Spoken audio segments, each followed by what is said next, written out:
السلام علیکم ورحمۃ اللہ وبرکاتہ۔ نحمده ونصلی علی رسوله الکریم، اما بعد۔ قابل قدر محترم حضرات، معزز نوجوان ساتھیوں، آج ہفتہ واری درس حدیث میں علامت نبوت کے عنوان سے انشاءاللہ احادیث کا ترجمہ ہوگا۔ علامات نبوت کا مطلب ہے پیارے نبی صلی اللہ علیہ وسلم کے نبی برحق ہونے کی علامتیں اور نشانیاں۔ ایک طرح کی نشانیاں آپ کی وہ ہیں جسے معجزات کہا جاتا ہے، اس کا بھی انشاءاللہ ذکر آئے گا۔ پانی کے برتن میں آپ نے اپنی انگلی ڈبوئی تو پانی اس طرح جو ہے پھوٹنے لگا آپ کی انگلی سے، جیسے چشمے سے پانی نکلتا ہے۔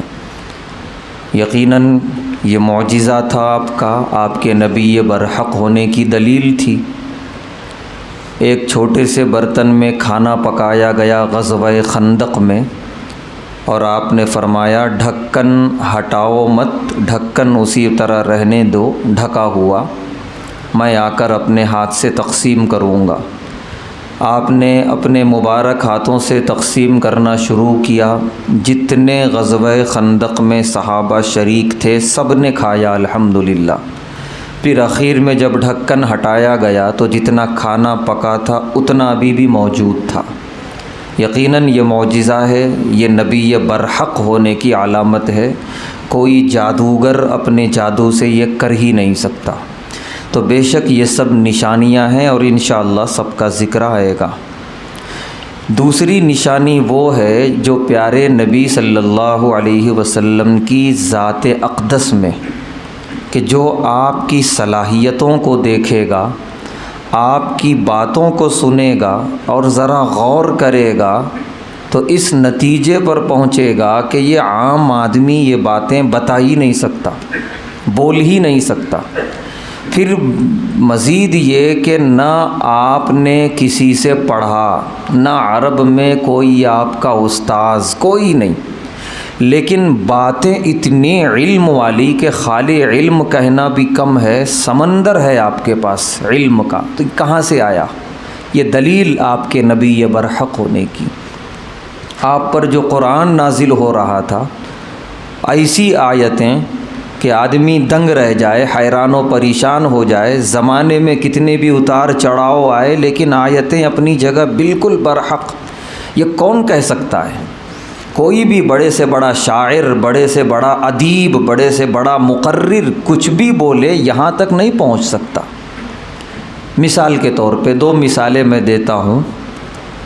پارے 8 میں اللہ نے فرمایا وَمَن يُرِدْ أَن يُضِلَّهُ، اللہ جسے گمراہ کرنا چاہتے ہیں، يَجْعَلْ صَدْرَهُ ضَيِّقًا، اس کے سینے کو تنگ کر دیتے ہیں، اور جب اسے حق کی بات بتائی جاتی ہے تو اتنا جو ہے اسے بھاری لگتا ہے حق سننا، کأنما یصعد فی السماء، جیسے اس کو آسمان پہ چڑھایا جا رہا ہو۔ اب یہ 1400 سال پہلے اللہ نے یہ بتایا اور پیارے نبی صلی اللہ علیہ وسلم نے یہ پڑھ کر قوم کو سنایا کہ آسمان کی طرف چڑھنے سے سینہ تنگ ہوتا ہے، سانس لینے میں دشواری ہوتی ہے۔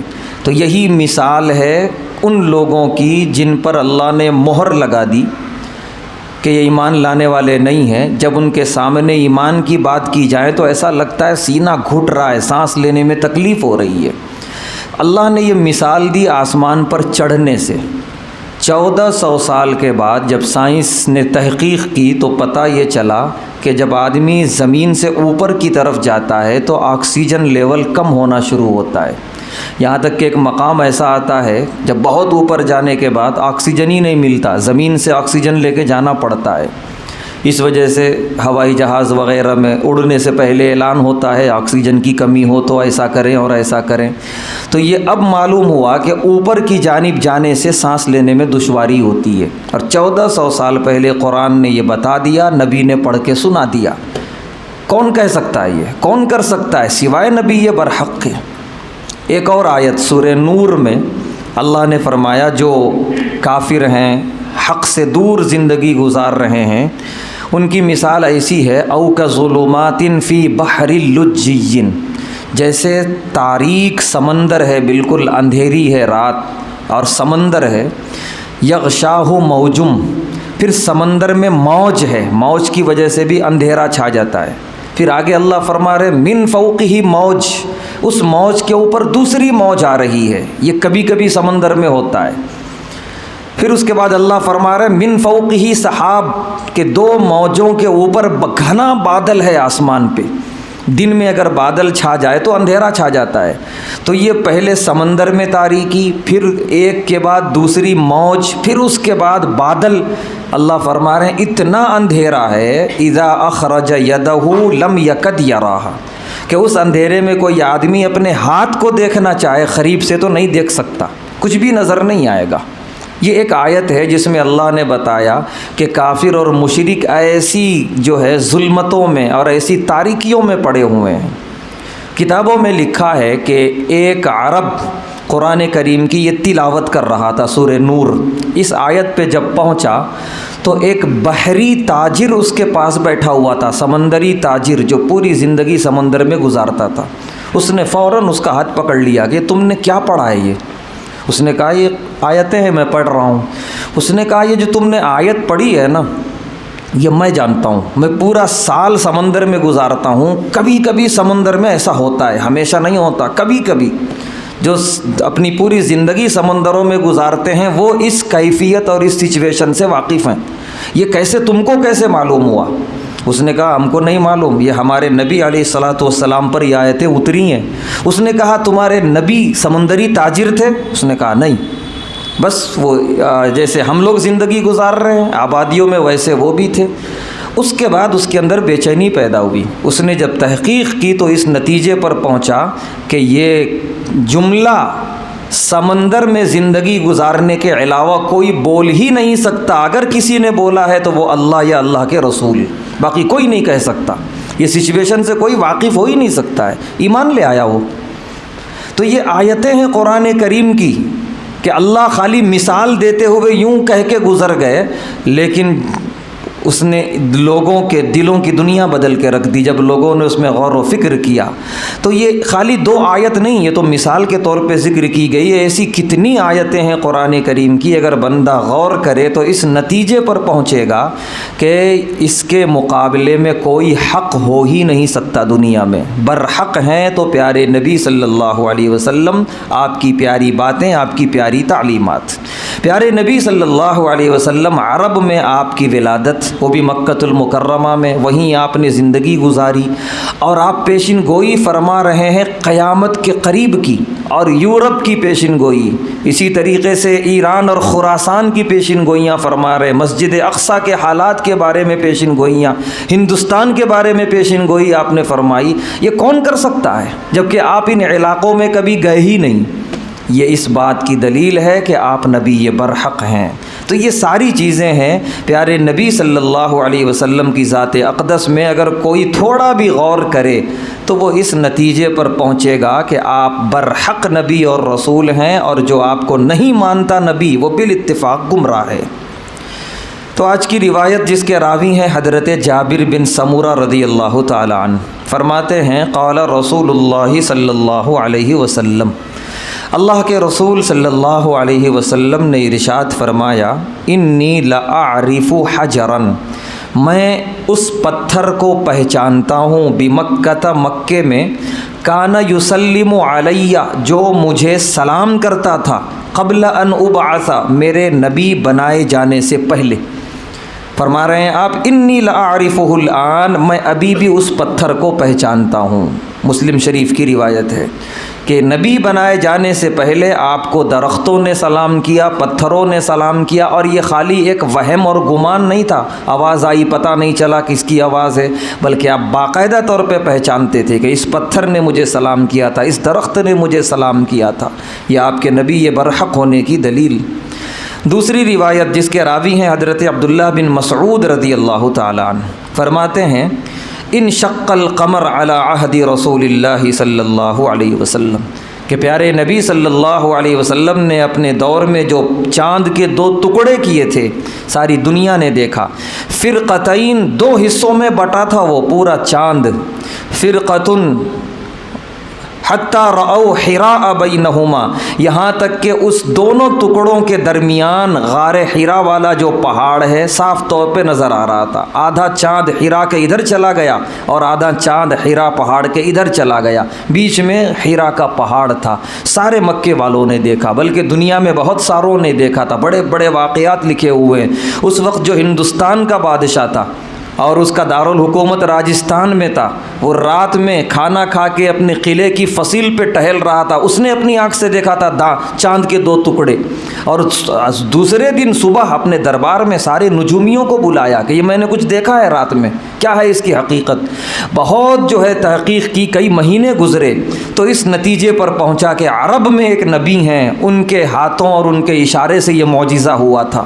تو اس نے باقاعدہ تحفے بھیجے تھے ہندوستان سے پیارے نبی صلی اللہ علیہ وسلم کی خدمت میں۔ یہ ساری باتیں تاریخ کی کتابوں میں لکھی ہیں، لیکن اس کی قسمت میں ایمان نہیں تھا، وہ ایمان نہیں لایا۔ الغرض وہ خالی ایک ایسا نہیں جیسے جادوگر جادو دکھاتے ہیں، جو وہاں موجود ہیں ان کو ہی جادو دکھتا، جو دور ہیں ان کو نہیں دکھتا، ایسا نہیں تھا۔ ساری دنیا نے دیکھا تھا چاند کے وہ 2 ٹکڑے، یہ پیارے نبی صلی اللہ علیہ وسلم کا معجزہ تھا۔ تیسری اور آخری حدیث، راوی ہیں حضرت عبداللہ ابن عباس رضی اللہ تعالی عنہما، فرماتے ہیں ان ضمادن، کہ ایک جو ہے عالم تھا دور جاہلیت کا، قدیم مکہ، وہ مکہ آیا، وکان من اسد شنوء قبیلے سے رہنے والا تھا۔ اس کی خاصیت یہ تھی وکان یرقی من هذا الریح، وہ اس زمانے کا رقیہ پڑھتا تھا، جھاڑ پھونک جس کو بولتے۔ اب وہ دور جاہلیت تھا تو اس زمانے کے جو شرکیہ چیزیں ہوتی ہیں اور جو منتر ہوتے تھے وہ پڑھتا تھا۔ چنانچہ جب وہ مکہ آیا تو لوگوں نے کہا ان محمدن صلی اللہ علیہ وسلم، کہ مکے میں ایک شخص ہیں پیارے نبی صلی اللہ علیہ وسلم، اور انہوں نے آپ کی شکایت کی اس شخص سے کہ وہ ذہنی اعتبار سے تھوڑا ہم سب سے الگ ہیں۔ وہ کہتے ہیں ایک خدا ہے، وہ کہتے ہیں اسی کے سامنے سجدہ کرو، یہ سارے خدا کچھ نہیں کر سکتے، یہ ساری باتیں وہ کہتے ہیں۔ تو اگر تمہارے رقیہ میں کچھ ہے ایسی طاقت تو کچھ پڑھ کے پھونک دو، نعوذ باللہ۔ اس نے کہا ٹھیک ہے، لعل اللہ یشفی علی یدی، ہو سکتا ہے کہ اللہ نے میرے ہاتھوں سے شفا رکھی ہو، نعوذ باللہ من ذالک۔ چنانچہ فلقیہ، اس نے باقاعدہ ملاقات کی پیارے نبی صلی اللہ علیہ وسلم سے۔ اس کے بعد اس نے کہا انی ارقی من ھذا الریح، کہ اگر آپ اجازت دیں تو میں کچھ آپ کو پڑھ کے پھونکنا چاہتا ہوں۔ پیارے نبی صلی اللہ علیہ وسلم نے فرمایا ان الحمد للہ، بے شک تمام تعریف اللہ کے لیے ہے، نحمدہ، ہم اسی اللہ کی تعریف کرتے ہیں، ونستعینہ، اسی سے مدد حاصل کرتے ہیں، من یہدہ اللہ، جسے اللہ ہدایت دے، فلا مضل لہ، کوئی اسے گمراہ نہیں کر سکتا، ومن یضللہ، جسے اللہ گمراہ کر دیں، فلا ہادی لہ، کوئی اسے ہدایت نہیں دے سکتا، واشہد ان لا الہ الا اللہ، اور میں گواہی دیتا ہوں کہ سوائے اللہ کے کوئی معبود نہیں، وحدہ، وہ تنہا ہے، لا شریک لہ، اس کا کوئی شریک نہیں، واشہد ان محمدًا عبدہ ورسولہ، اور میں گواہی دیتا ہوں کہ محمد صلی اللہ علیہ وسلم اللہ کے بندے اور اس کے رسول ہیں۔ یہ خطبے ہیں، خطبے کے جملے، ہر تقریر اور وعظ کے شروع میں یہ خطبہ پڑھا جاتا ہے، نحمدہ ونستعینہ، من یہدی اللہ فلا مضل لہ ومن یضللہ فلا ہادی لہ، بس یہی جملے آپ نے پڑھے اس کے سامنے۔ اس نے پریشان ہو کے کہا اعید علی کلماتک، پھر پڑھیے میرے سامنے یہ جملے، پہلی بار سن رہا ہوں میں۔ فاعاد، پھر آپ نے دوبارہ پڑھا اس کے سامنے، ثلاث مرات، 3 مرتبہ۔ اس کے بعد اس نے کہا سمعت قول الکہنہ، میں نے کاہنوں کا منتر سنا ہے، وقول السحرہ، جادوگروں کی باتیں سنی ہیں، وقول الشعراء، بڑے بڑے ادیب اور فصیح شعراء کی باتیں سنی ہیں، فما سمعت مثل کلماتک، اس جیسی بات میں نے کبھی سنی ہی نہیں، وَلَقَدْ بَلَغْنَ قَامُوسَ الْبَحْرِ، اور فصاحت و بلاغت میں آپ کے یہ جملے سمندر کی تہوں تک پہنچے ہوئے ہیں۔ یہ وہ اعتراف کر رہا ہے جو اسی میدان کا تھا، منتر پڑھنے والا تھا۔ اس کے بعد اس نے بغیر دیر کیے کہا ہاتی یدک ابایعک علی الاسلام، آپ اپنا مبارک ہاتھ دیجئے، میں آپ کے ہاتھوں پہ ہاتھ رکھ کر اسلام میں آنا چاہتا ہوں۔ فبایعہ، اس نے اسلام کی بیعت کی اور کلمہ پڑھا اور مسلمان ہو گیا۔ تو یہ پیارے نبی صلی اللہ علیہ وسلم کی زبان مبارک سے نکلے ہوئے خطبے کے یہ چند جملے ہیں جو اتنا اثر رکھتے ہیں کہ اسی میدان کا منتر پڑھنے والا، رقیہ پڑھنے والا گھٹنے ٹیک دیا اور معترف ہو گیا، اعتراف کر لیا کہ واقعتاً یہ کچھ ہے۔ تو اللہ تعالیٰ کی بہت بڑی نعمت ہے، اللہ نے ہمیں مسلمان بنایا، نبی علیہ الصلاۃ والسلام کی امت میں بنایا، قرآن کریم پڑھنے والا بنایا۔ اللہ سے دعا ہے کہ اللہ ہم سب کو ان سب کی قدر کرنے کی توفیق عطا فرمائے، خوب قرآن کریم کی تلاوتیں کرنے اور اس کی برکتیں حاصل کرنے کی توفیق عطا فرمائے، غیروں کے طریقوں سے اور ان کے ریت اور روایت سے ہم سب کی حفاظت فرمائے۔ وآخر دعوانا الحمد للہ رب العالمین۔